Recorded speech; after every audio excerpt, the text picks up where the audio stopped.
아주 오래전에 있던 책 중에 하나가 화성에서 온 남자, 금성에서 온 여자 반대였나요? 어쨌든 그런 제목입니다만 남자와 여자가 그렇게 다르다는 거예요. 그냥 사고방식도 다르고 생각도 다르고 말도 다르고 여러 가지 그렇다는 거죠. 제가 제 아내가 산 지가 한 30년쯤 됩니다만 가끔 아직도 제가 제 아내가 이해가 안 될 때가 많아요. 그럼 제일 이해가 안 되는 게 뭐냐면 전화하는 거예요. 전화기를 잡으면 한두 시간이 그냥. 근데 더 이럴 때가 있잖아요. 같이 산책을 나가. 산책을 출발하면서 전화기가 와. 그럼 전화를 받잖아요. 산책을 1시간, 1시간 반 돌아올 때 계속 그거 안 끝나. 난 누구랑 산책하는 거예요? 그럴 때가 있잖아요. 끊으라고 말도 못하고. 그럴 때가 있어요. 너무 이해가 안 가죠. 근데 듣고 있으면 중요한 얘기도 아니야. 심지어 엊그제 했던 얘기를 또 듣고 있는 것 같아. 저거 했던 얘기인데. 우리 근데 남자들 우리 다 공감하시죠? 정말 미스테리한 점은 그 전화를 끊으면서 뭐라 그런다고요? 이따 만나서 전화하자. 이런다는 거예요. 언니 이따 회사에서 전화해요 하고 그러겠구나. 아니 회사에서 만나서 얘기할 것 같으면은 그 한두 시간씩 그렇게 뭐에 통화할지는 도무지 우리는 남자는 이해가 안 가죠. 남자들은 보통 보면 방식이 다릅니다. 여러 가지 전화가 할 때는 꼭 할 말만 하죠. 그리고 만날 일 있으면 더더욱 전화는 중요한 얘기, 해야 할 얘기만 하고 그래 그럼 나머지 우리 만나서 얘기해 하고 끊습니다. 그렇죠. 이게 서로 완전히 다른 거예요. 우리가 애정이 없어 그런 게 아니라 남자들은 사고방식이 중요한 일 위주로만 대화를 하기 때문입니다. 사실 여러분 이 빌립보서를 보면 빌립보서가 약간 그런 뉘앙스가 들어가 있어요. 왜냐 그러면 사도 바울이요 이 빌립보의 편지를 보냈는데 우리가 볼 때는 4장의 편지잖아요. 4장으로 이런 편지인데 4장에 가면은 이제 권면하고 인사로 이제 끝나는 장들이 이어집니다. 그러면 3장이야.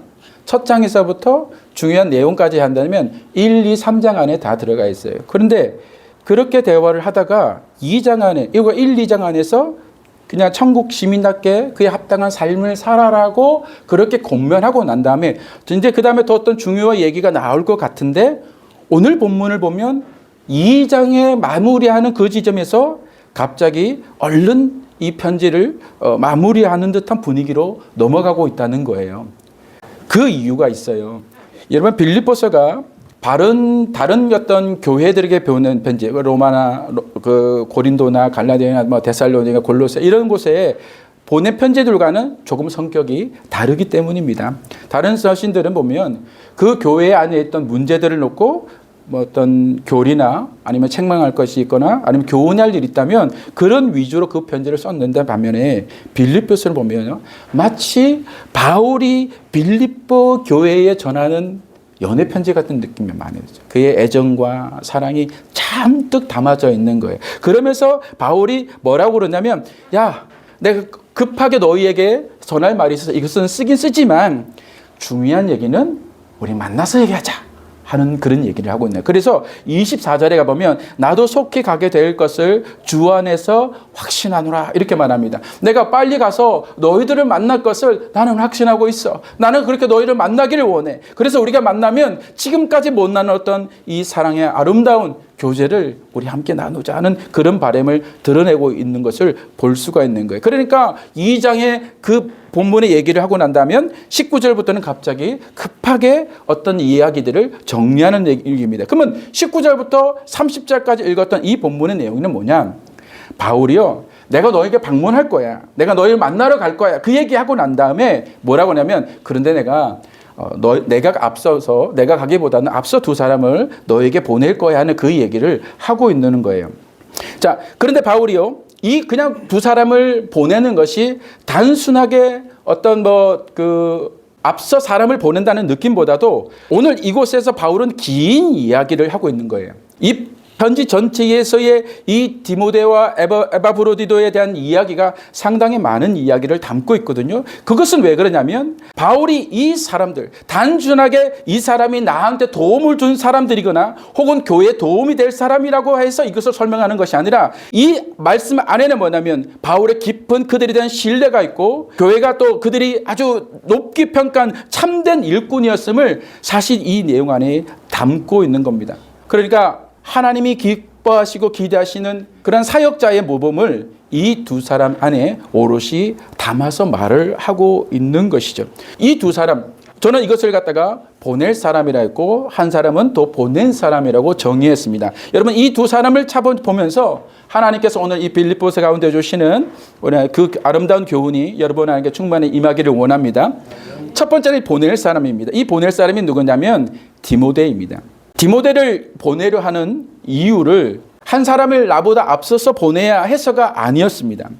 분명한 이유를 바울은 밝히고 있는데 무엇보다도 빌립보 교회의 소식을 듣고 싶어 했어요. 그래서 19절 보면 너희에게 보내기를 주 안에서 바라면 너희 사정을 알므로 아니를 내가 아니 위로받고 그를 격려받기를 위해서 내가 이 디모데를 너희에게 보낸다 이렇게 말을 하고 있는 거예요. 빌립보 교회 소식을 듣고 싶다는 거예요.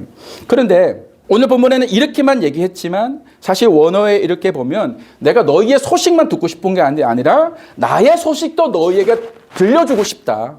그러니까 상호간에 서로의 소식을 주고받음을 통해서 나는 너희를 통해서 위로를 받고 너희는 나를 통해서 또한 위로를 받기를 원한다는 그 바람이 이 안에가 있는 겁니다. 여러분 교회는요 주고받는 은혜가 있어야 됩니다. 그리고 반드시 필연적으로 태생적으로 교회는 주고받는 은혜가 서로 공생하고 공유하게 되어 있는 곳인 줄 공동체인 줄 믿습니다. 여러분 일방적으로 우리가 주는 사랑은 교회 안에는 없는 거예요.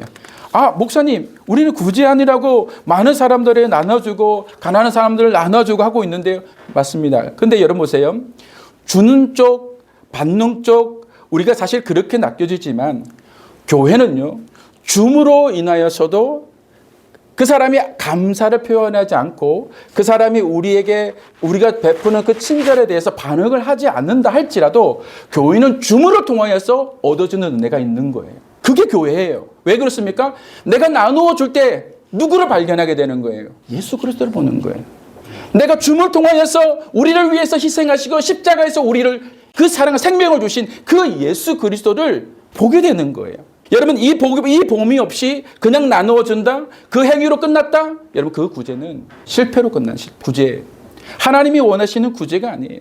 우리가 있으니까 가난한 사람에게 적선하듯이 나눠주는 게 아니라 그 나눠줌을 통해서 그리스도의 사랑을 실천하지만 또 하나뿐을 뭐냐면 그 사람들 속에서 그 나눔 속에서 예수께서 우리에게 주신 그 하나님의 사랑 그 은혜를 서로 공유하게 되어 있는 것이 교회인 줄 믿습니다. 여러분 이 성도는 그 아름다운 사랑들이 있어야 되는 거예요. 그래서 우리가요 나누어줘도 기쁘고 모든 것을 내어줘도 사랑스러울 수 있는 것이 뭐냐면 그 안에 예수 그리스도라는 그분이 존재하시기 때문입니다. 제가 얼마 전에 총동부 모임을 갔더니 이렇게 선배님들을 쭉 나오셔서 소개를 하더라고요. 근데 제가 인상 깊게 남았던 한 분이 기억나는데 이분은 34년 동안 서울역에서 노숙자들을 상대로 하는 섬김을 하는 거예요. 그리고 노숙자와 함께 예배를 드리고 그들에게 상담하고 그들에게 기도해주고 예배하고 그들을 케어하는 일들을 하시는 거예요. 무려 34년을 하신 거예요. 근데 내가 보니까 그분이 노숙자인 줄 알았어. 나오는데.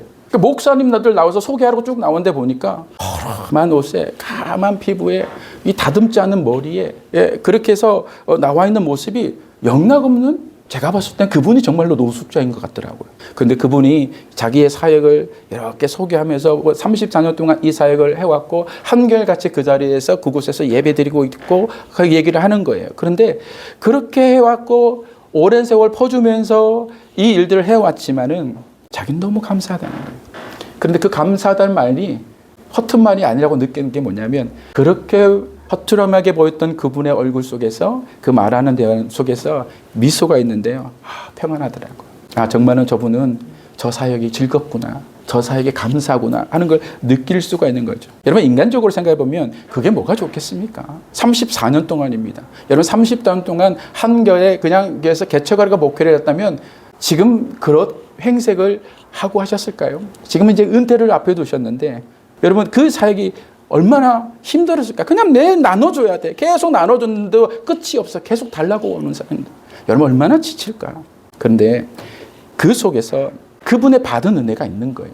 물질이나 환경을 뛰어넘는 사람이 주고 받는 그 계산 속에 이루어질 수 없는 그 사랑을 그분은 경험하는 거죠. 그게 예수 그리스도입니다. 우리가 그것이 바로 예수 믿는 거예요. 그러니까 그 사에게 지치지 않는 거죠. 은퇴를 앞에 두고도 그 사에게 기쁠 수 있는 거예요. 여러분, 은혜와 사랑은 숫자로 환산할 수 없는 방식으로 우리 안에 서로 흘러가고 있는 줄 믿습니다. 이것이 교회여야 하고 우리가 이것이 성도 안에 이루어질 교제여야 될 줄 믿습니다. 그래서 사도 바울이요, 내가 너에게 이것을 디모데를 보내는 것은 너의 소식도 받고 나도 내 소식을 전함을 통해서 우리 함께 위로받자, 우리 함께 격려하자 하는 차원에서 디모데를 보내겠다는 거예요. 자, 이렇게 디모데를 보내는 이유를 설명했는데 곧이어 바울이 뭐라고 얘기했냐면, 그럼 왜 디모데인가를 얘기를 해요. 그 보내는 사람이 왜 디모데여야 하는가 하는 것에 대한 또 바울이 이야기를 합니다. 그 이유를 바울은 세 가지를 제시해요. 첫째가 뭐냐면 20절에 보면 디모데는 빌립보 성도들의 사정을 누구보다도 잘 알고 또 그것에 대해 진실하게 생각할 사람이다라고 말합니다. 그리고 21절에는 그 사람은 자기 일에 대해서 먼저 생각하지 아니하고 예수 그리스도의 일을 먼저 생각하는 사람이라고 이렇게 말을 하고 있습니다. 자, 여러분 보세요. 바울이 빌립보에 사람을 보내기라고 딱 결정했을 때에 내가 갈 거지만 그러나 먼저 이 소식을 전하고 또 소식을 받기 위하여서 한 사람을 보내야 되겠다, 그 생각을 했을 때에 물론 바울이요, 여러 사람을 접촉했을 수도 있어요. 혹은 접촉은 하진 않았지만 머릿속으로 생각해 볼 수도 있죠. 저 사람? 이렇게 생각해 볼 수도 있어요. 이것은 분명하진 않아요. 그런데 그것은 분명하지 않다 할지라도 분명한 한 가지 사실은 드러나고 있는 게 뭐냐면, 그 빌립보의 교회에 보내는 이 위하여 가장 적합한 사람은 오직 디모데밖에 없다는 결론은 분명하다는 사실인 겁니다. 왜 그렇습니까? 디모데는요, 빌립보 교회를 개척할 때부터 함께 했던 사람이에요. 그래서 빌립보 교회를 잘 알아요. 한편으로 뭐냐면 또한 바울의 마음도 잘 알아요.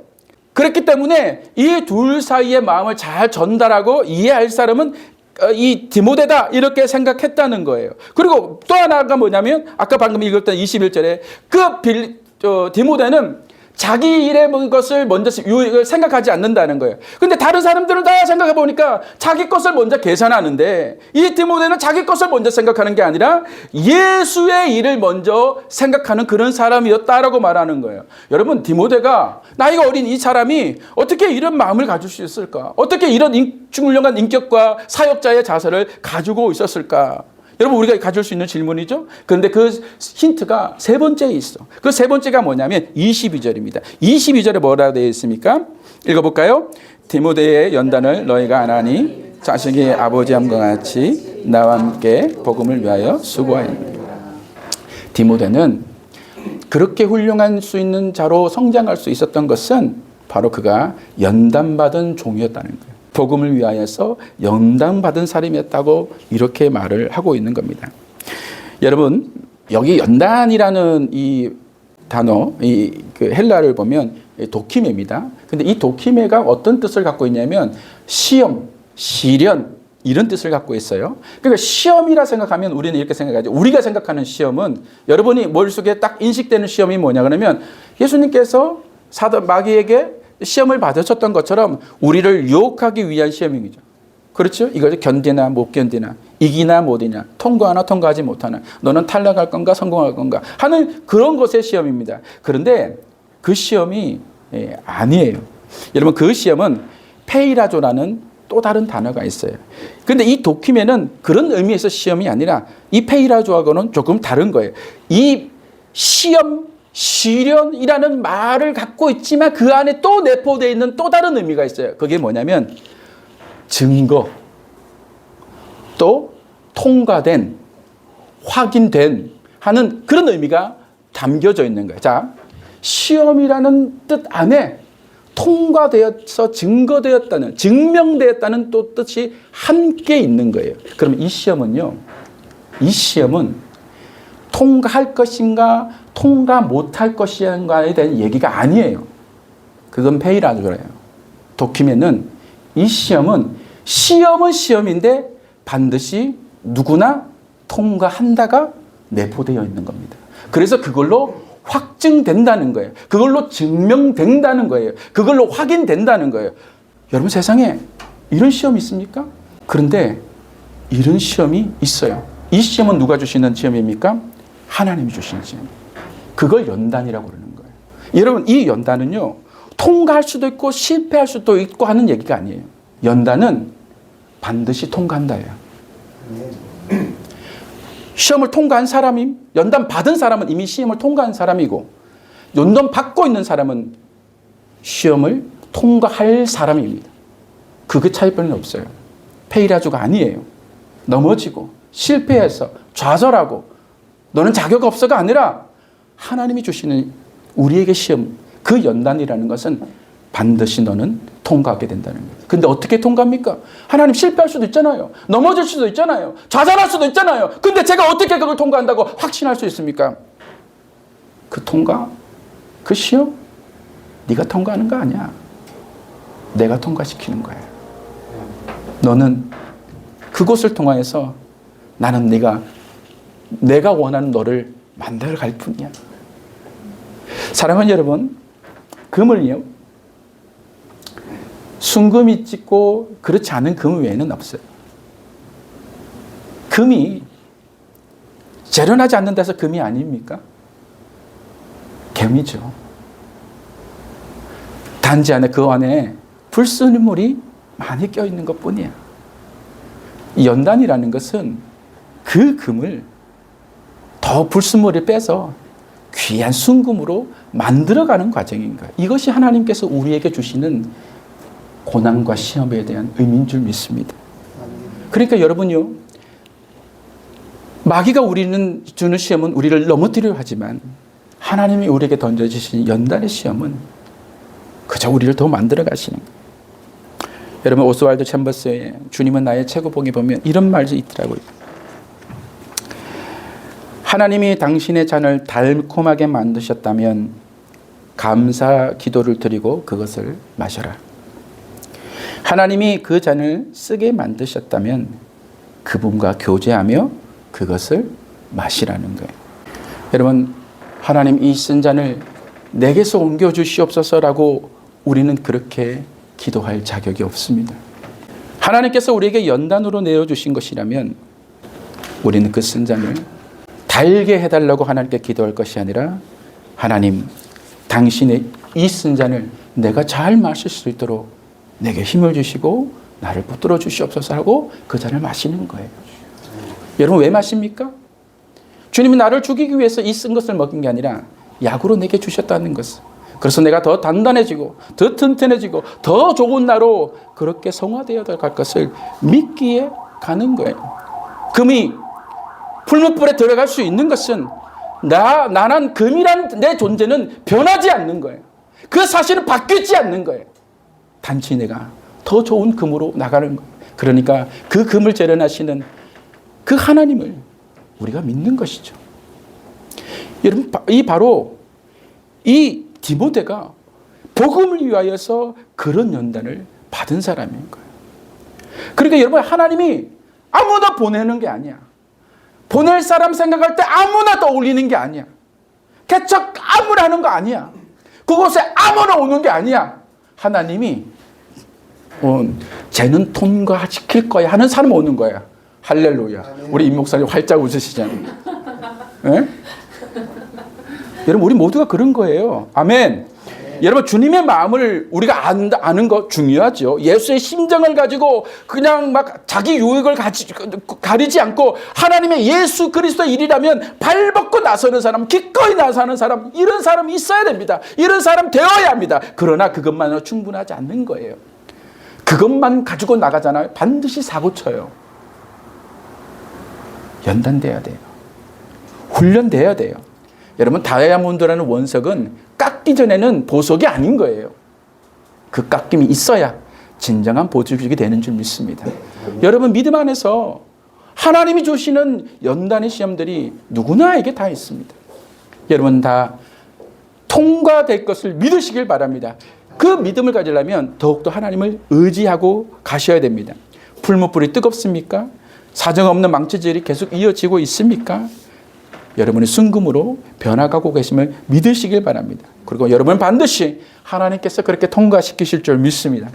두 번째 일꾼에 대한 얘기를 하겠습니다.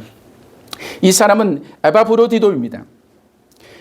바울은 이 디모데와 함께 이 사람을 빌립보 교회로 보내려고 합니다. 그런데 사실 이 사람은 이미 보낸 자입니다. 그래서 제가 보낸 자라고 말했던 이건 뭐냐면 빌립보 교회에서 이 사람을 사도 바울을 도우라고 해서 보낸 사람이었다는 거예요. 그러니까 빌립보 교회의 입장에서 보면 이 사람은 보내진 자인 거죠. 이미 보냄을 받은 자인 거죠. 그 사람을 다시 바울이 빌립보 교회를 보내려고 합니다. 거기에는 사정이 있습니다. 이 에바브로디도는 빌립보 교회에서 감옥에 있는 바울을 위해서 도우라고 교회에서 헌금을 하고 그 많은 돈을 맡기면서 그를 보내는 거예요. 가서 옆에서 바울이 옥살이 하고 있으니까 그에게 것을 전해주고 그게 옥살이를 잘 감당할 수 있도록 너 가서 도와줘라 하면서 파송을 한 사람입니다. 그런데 무슨 병인지 몰라요. 근데 이 에바브리도가 그렇게 사역을 하다가 병에 걸려 죽게 되는 거예요. 병명은 알 수 없어요. 그런데 그냥 죽게 됐다는 것은 어떤 관념이 아니라 정말로 아주 중앙 상태에 빠져 있었던 게 분명합니다. 그게 26절, 27절, 30절에도 보면 그가 죽게 되었다는 것을 계속 말을 하고 있는 거예요. 정말로 죽을 병에 걸려서 그렇게 되어 있다는 거예요. 그런데 이 에바브로디도가 걸린 병에 사실 이 사도 바울과 관련이 있었던 거예요. 사도 바울과 어떤 관련이 있었느냐? 30절 보면 이렇게 말합니다. 그가 그리스도의 일을 위하여 죽기에 이르러도 자기 목숨을 돌보지 아니한 것은 나를 섬기는 너희의 일에 부족함이 없음을 채우려 함이니라. 이렇게 말을 하고 있죠. 그게 뭐냐면 이 에바브로디도가 열심히 특심인데다가 정말로 이 물불을 안 가리고 헌신한 사람인 거예요. 그러다 보니까 열심히 하다 보니까 과로가 온 것 같아요. 그러면서 여러분 너무 그렇게 하다 보면 질병이 면역력이 떨어져서 병이 오잖아요. 이 에바브로디도가 그래 됐던 것 같아요. 그러니까 사도 바울을 도우는 그 사역을 열심히 하다가 세상에 죽을 병에 걸려버린 거예요. 그럼 여러분 보세요. 사도 바울은 그것을 바라보고 있는 사도 바울은 마음이 편할까요? 너무 괴롭겠죠. 이 소식을 듣고 있는 빌립보 교회는 편할까요?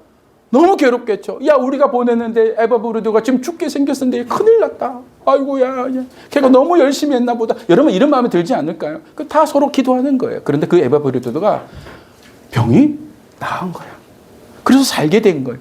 그래서 다시 에바브로디도를 빌립보 교회를 가면서 에바브로디도도 빌립보 교회가 걱정하고 있다는 걸 너무나 잘 알아서 자기도 또 걱정하는 거예요. 나 때문에 교회가 걱정하고 있구나. 이렇게 서로 교류한 거예요. 이게 아까 말했던 서로 교통입니다.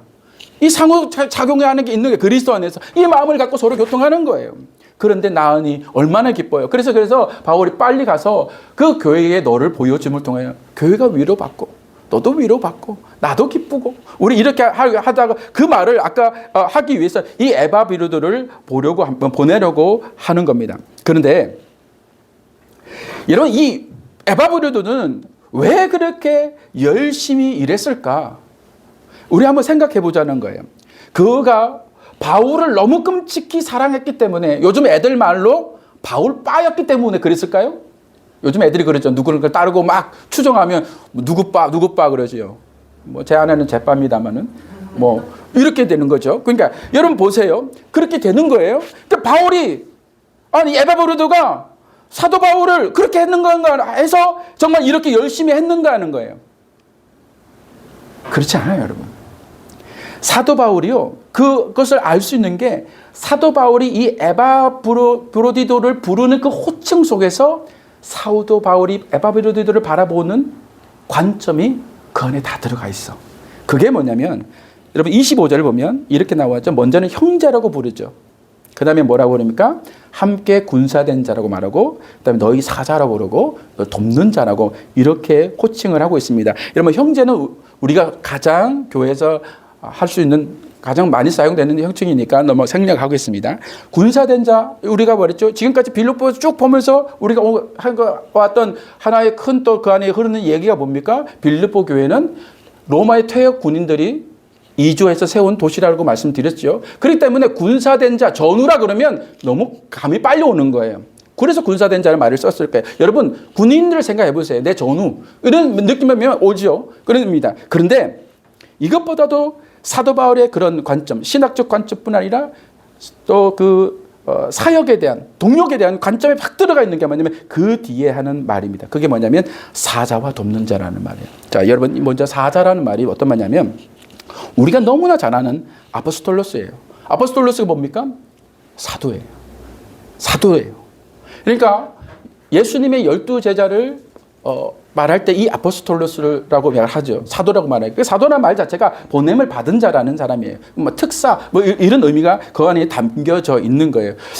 80번 나와요. 신약에. 그럼 80번 나오는 것 중에서 모두 사도로 해석된 건 아니에요. 보냄을 받은 자, 특사로 받은 자 이런 의미도 보냄 이런 의미로도 사용되었습니다. 그런데 사도 바울에게는 이 아포스톨로스가 특별해.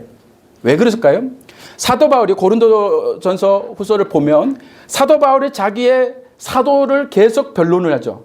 사도직을 계속 변론을 하잖아요. 그 사도직을 변론할 때 사도 바울이 가장 많이 썼던 단어가 뭐냐면 아포스톨로스라는 거예요. 나 아포스톨로스야. 나 아포스톨로스야. 그 얘기를 계속하면서 자기를 변론해 왔거든요. 그러니까 사도 바울에게 아포스톨로스는 단순히 보낸 자 이런 의미보다는 더 특별하게 느껴지는 거예요. 적어도 하나님의 보냄을 받아서 귀하게 사용받는 하나님의 종으로서의 관점이 그 안에 담겨져 있는 겁니다. 그냥 심부름꾼이 아닌 거예요. 그냥 일꾼이 아닌 거예요.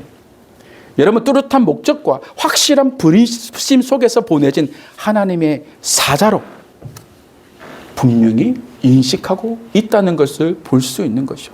그러니까 여러분 에바브리드는요 교회에서 보낸 야 보자 누가 갈래?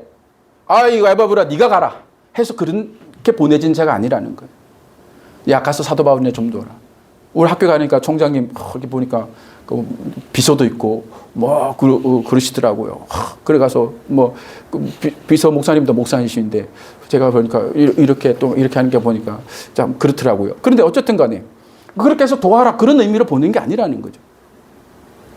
그 속에 그의 역할과 그의 사역이 사도 바울과 다르지 않다는 거예요.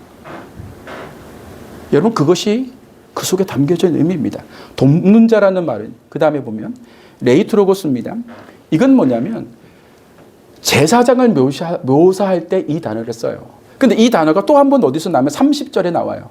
그 섬기는 일이 할 때 이 섬기는 할 때도 뭐냐면 레이투르기아라는 말을 또 씁니다. 이게 뭐냐면 제사장의 직무예요. 제사장이 어떤 자기의 제사장으로서 하는 그 일을 말할 때 레이투르기아라고 이렇게 말하는 거예요. 그러면 보세요. 사도 바울은요. 지금 에바브로디도가 자기를 돕고 하고 있는 그 사역을 뭐라고 발언하면 하나님의 보냄을 받은 자로서의 일과 그 일이 뭐냐면 거룩한 하나님의 일을 감당하는 제사장과 같은 거룩한 성직자로서의 그 일을 감당하는 것 같이 그 일을 감당하고 있는 거예요. 이게 사도 바울이요 에바브로디도를 바라보는 관점이에요. 심부름꾼이 아니에요. 교회에 허드렛 일을 하는 사람들이 아닌 거예요. 허드렛 일을 하는 것 맞아요. 그러나 그 허드렛 일 자체가 무슨 일입니까? 하나님의 거룩한 일이라고 인식하고 있는 거예요. 여러분 이게 루터의 만인 제사장론에 포함되어 있는 내용입니다. 우리가 만인 제사장론이라고 하면 죄사함을 위해서 다른 중재자가 필요 없는 다른 성지자가 필요 없는 것으로 우리가 이렇게 해서 만인 제사장론을 이해를 하지만은 사실은 루터가 말할 때는 그 역 안에 보면 직업과 소명과 무엇까지도 얘기했냐면 교회의 직분과 그의 역할들마저도 뭐라고 하냐면 모두가 동일하다고 얘기합니다. 설교하는 목사가 성직을 맡고 있는 목사가 하나님의 거룩한 사람만 있는 게 아니라 그 사람이 거룩한 게 아니라 그 사람의 직이 거룩한 거예요. 이건 칼빈의 기독교 강요에 사장에 나온 얘기입니다. 성례 얘기하면서 계속 이 얘기를 하죠. 목사 자체가 중요한 거룩한 게 아니라 그 사람에게 역하는 게 아니라 그 직을 하나님이 권능을 주셨다고 그렇게 말하는 거예요. 사도 바울이요 그 얘기를 하는데 네가 교회 피아노 반주하고 있니? 너 거룩한 하나님이 하고 있는 거야. 네가 오늘 성도들 위해서 음식을 준비해 왔니? 그게 하나님의 거룩한 일이야. 하나님 그렇게 보시는 거예요. 교회 청소합니까? 설교하는 목사나 여러분이 청소하는 그 일이나 서로 다르지 않다는 거예요. 루터는 이 평등을 훨씬 더 강조했고 칼빈은 교회 질서를 더 강조했을 뿐이지만 얘기는 똑같아요. 그래서 루터의 기독교인의 자유란 책에 이렇게 말한답니다. 우리 같이 한번 볼까요? 그리스도인은 믿음 안에서 하나님 앞에서 있는 제사장이므로 그가 하는 모든 일은 하나님께 드려지는 거룩한 일이다. 그 다음에 읽어요. 농부가 밭을 가는 일이나 아내가 집안일을 하는 일이나 주인이 일꾼을 부르는 일도 모두 하나님께서 맡기신 소명이다. 할렐루야. 여러분, 우리가 이 마음을 가져야 됩니다. 우리가 이것이 흐려지면 교회가 계급이 생기는 거예요. 근데 교회는 계급이 없어요. 아멘. 여러분, 앞에서 목사가 설교하니까 화려해 보고 좋아 보입니까? 저는 설교를 맡은, 그냥 하나님 그 여기를 맡은, 저는 그 사명이 자일 뿐인 거예요. 여러분은 여러분의 일에 그 귀한 일들을, 여러분 나가서 하는 그 일에도 믿음의 사람들이 하는 그 모든 일들, 직장의 모든 일들, 여러분 그 안에 하나님의 영광이 함께하는 거예요. 아멘. 여러분, 우리가 그 마음을 가지고 우리 모든 일들에 귀하게 섬김받아야 될 줄 믿습니다. 그래서 30절에 사도 바울이 이렇게 말합니다. 30절에 그가 그리스도의 일을 위하여, 그러죠. 그가 그리스도를 위하여 자기를 섬겼잖아요. 자기 옥바라지를 했잖아요. 그런데 그를 뭐라 그럽니까? 그리스도를 위하여 수고하였다. 그러다 죽게 되었다. 이렇게 말을 하고 있는 거예요. 옥바라지 하니까 넌 내 비사야. 내 돕는 자야. 야, 너는 그것 때문에 여기 온 거잖아. 그럼 네 일에 충실해. 그게 아니라는 거예요. 여러분, 이 교회 안에서 이 마음이 바뀌어야 되는 거예요. 가끔 아내가, 제가 이전에 그런 말을 저한테 한번 했어요. 추푸녀 맛이 하는 게 있었어요. 가정의 수년째 경제를 책임을 지고 오는 일이 버티기 쉽지 않죠. 그러니까 가끔 전 체념하고 하듯이 저한테 푸념하듯이 얘기를 해요. 내가 이렇게 살아도 되는 건가? 내가 정말 이렇게 막 밤낮 해서 일을 다니면서 이러고 그냥 하고 있는데 내가 정말 이게 바른 일을 하고 있는 건가? 그런 말을 하더라고요. 그래서 제가 말을 해줬어요. 부족한 목사를 목사 되기까지 수고하고 이 교회가 교회 되기까지 한 모든 수고함은 당신이나 나나 똑같다. 누구 하나 다르지 않다. 아이들이 섬기는 일이냐. 여러분이 이 교회에 나와서 이 작은 교회를 하나 세워가면서 헌신하는 그 헌신이나 그 수고나, 목사가 서포트를 받으니까 목사할 때 그 영광이 가는 거지만 그 영광을 목사가 취하는 순간 죽는 거야. 반드시 죽는 거야. 그 영광은 그리스도 예수의 것이고 그를 위해 수고한 모든 자들의 그 수고함을 통해서 이루어지는 거예요. 여러분, 그 앉은 자리에서 여러분의 수고로 인하여서 낭망하지 마십시오. 여러분은 목사처럼 일을 하고 있는 거고 하나님의 영광과 주의 일을 위해서 그렇게 하고 있는 거예요. 그게 아포스톨로스고 그게 레이트로고스입니다. 할렐루야.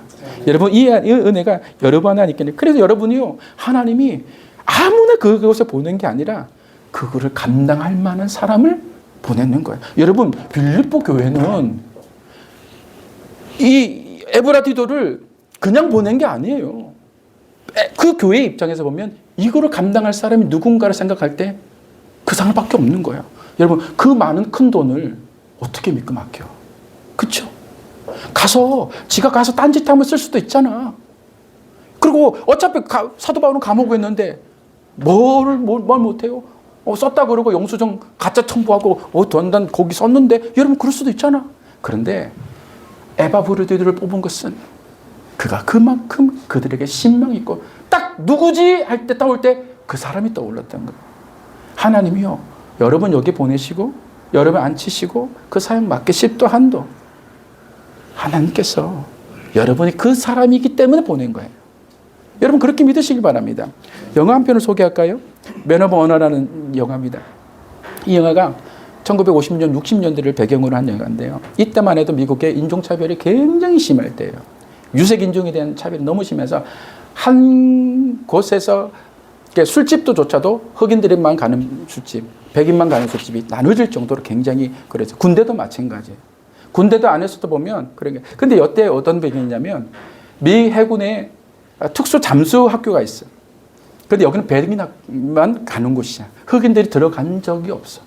근데 이 칼 브루셔라는 주인공이 수영을 너무 잘하고 잠수도 너무 잘하는 거야. 근데 자기 꿈이 이 잠수가 부호되는 거야. 어쨌든 그 여러 가지 막 박해와 방해 속에서 어떻게든 해서 그곳에 들어가게 됩니다. 근데 그곳에 가장 미군 해군의 속에서도 가장 뛰어난 잠수부인 이 교관이 그곳에 교관으로 있는 거예요. 근데 그 사람이 별로 아직 못 마땅한 거죠. 근데 이 칼이 열심히 노력해도 그 사람은 늘 뭐냐 그러면 백인보다 밑인 거예요. 실력으로 보면 최고인데, 최고 1등인데 백인보다 늦게 하는 거예요. 심지어 칼이 하나의 공로를 세웠는데 칼에게 훈장을 준 게 아니고 오히려 그 백인 아무 역할을 하지 않고 도망갔던 사람에게 그 훈장을 줘버리는 거예요. 이게 인종차별 아니에요. 이건 실화를 바탕한 얘기입니다. 그렇게 그런 거예요. 그런데 마지막 그 학교를 졸업하기 위해서 마지막 시험을 딱 통과해야 되는데 사령관마저도 교관에게 명령을 하는 거예요. 탈락시켜. 미 해군이 어떻게 흑인이 잠수부가 될 수 있다는 거 안 돼. 탈락시켜 그런 거예요. 그리고 그렇지 않으면 내가 너 강등시켜서 너 잘라버릴 거야 그러는 거예요. 근데 교관이 그의 실력을 알고 있었기 때문에 합격을 시키며 강등됩니다. 자, 그래서 이 사람은 미국의 그 잠수부가 돼요. 특수의 잠수부가 돼요. 그리고 수년이 흘렀어요. 한 사건이 터지는 거예요. 미국의 폭격기가 핵폭탄 3발을 싣고 가다가 스페인 해역에서 추락을 하게 되는 겁니다. 문제는 뭐냐면 이 핵폭탄 3개예요. 그래서 핵폭탄 2개는 찾았는데 한 개를 찾지 못하는 거예요. 정보에 오니까 소련이 잠수함이 가까이 오고 있는 거예요. 이게 떨어졌다는 거 말고 해소해 가려고. 이 정보니까 해소해 가기 위해서 오고 있다는 거예요. 그런데 이게 아주 깊은 곳에 떨어져 있기 때문에 보통의 사람이 접근하면 안 되는 거예요. 누가 갈 수 있는가? 최고의 실력자만 갈 수 있는 거예요. 최고의 사람만이 아니면 갈 수 있는 게 갈 수 없는 거예요. 그때 누굴 떠올렸을까? 이 칼을 부르는 겁니다. 네가 가라. 하와이. 아이고 그게 아니고 네가 가라. 그거 해줘. 그렇게 보내는 거예요. 여러분 보세요. 가장 위험하고 가장 어려울 때 그때는 누가 뭐냐면 누굴 찾습니까? 아무리 자기 그 사회 안에서 훈장 많이 달고 거포들을 치장을 해서 내가 최고야라고 있는 사람이라도요. 정말로 위험하고 어렵고 반드시 실력이 필요한 곳에라는 1등의 사람을 찾게 되어 있는 것입니다. 여러분 하나님은 어떠실까요? 우리는 그렇게 생각하죠. 우리는 마이너 리거 같잖아요. 이 평택이라는 외진 곳에 와서 이렇게 하고 있는 것이 개척교회고 어디 가면 제가 늘 그랬잖아요. 인정받기 쉽지 않다고요. 개척교회 한다고 하면 예, 불쌍히 여기고 여러분 그렇잖아요. 우리는 큰 교회 다님, 유학 가고 학위가 많이 가고 이런 것들로 걸친 사람들을 보고 TV에 나오고 유명하면 와, 저 목사님 정말 최고의 목사님이라고 그러죠. 최고의 목사님. 정말 잘하는 목사님. 근데 여러분 하나님도 그렇게 평가할까요? 가장 위험하고 가장 어렵고 가장 수행하기 힘든 곳에 세워보기 전까지는 모르는 거예요. 달고 있는 훈장이 그를 말하고 있지 않아요. 근데 그 하나님은요, 너무나 그걸 잘 알고 계신 거예요. 누가 최고인지. 그럼 어때요? 죽음의 자리에, 순교의 자리에 누굴 보낼까요? 순교할 수 있는 자를 보내는 거예요. 험하고 힘든 자리는 누굴 볼까요?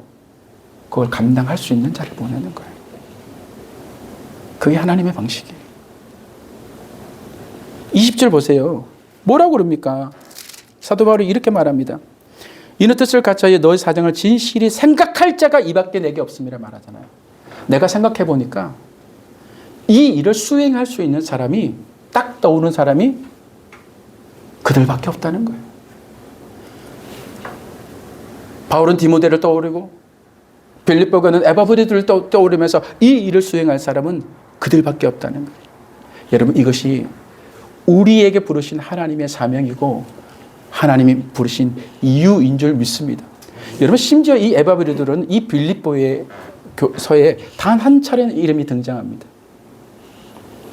그런데요, 이 단 한 차의 이름의 등장을 위하여서 하나님은 에바브들을 죽음의 고비로 그를 이끄신 거예요. 그의 충성심을 알기에. 그가 얼마나 자기에게 주어진 사명을 최선을 다하는지 알기에 에바브로디도야 네가 바울과 와서 도와줘야 되겠다고 하나님이 보내시는 거예요. 에바브로디도가 서운할까요? 하나님, 바울은 그 많은 이름일과 나오고 수많은 사람들에게 칭찬받고 수많은 사람들에게 후대까지 사도 바울의 위대한 믿음을 말아주는데 저는 한 차례 이름밖에 안 나오네요. 에바브로디도가 서운했을까요? 아니요. 저는 에바브로디도가 그 뒤에 어떻게 되었을지, 천국 가서 어떻게 되었을지 확신해요. 바울이 그렇게 말해요. 29절 볼게요. 29절 같이 보겠습니다. 시작. 이러므로 너희가 주 안에서 모든 기쁨으로 그를 영접하고 또 이와 같은 자를 존귀히 여기라. 할렐루야. 여러분, 빌립보 교회와 에바브로도를 기쁨으로 영접하고 그를 존귀히 여기라 말한 이 말은 사실은 앞으로 우리가 갈 천국 안에서의 주님이 우리를 그렇게 맞이하시고 하늘의 천군 천사와 우리 믿음의 모든 선조들이 일어나 그 수고를 끝내고 돌아오는 훌륭한 그 사명을 감당하는 아포스톨로스요. 또한 레이투로고스의 이 사명을 잘 감당한 그 사람을 주님이 우리를 이렇게 대우하고 맞이하실 줄 믿습니다. 여러분, 이것을 우리의 소망을 삼기를 주님의 이름으로 축원합니다. 말씀을 정리하겠습니다.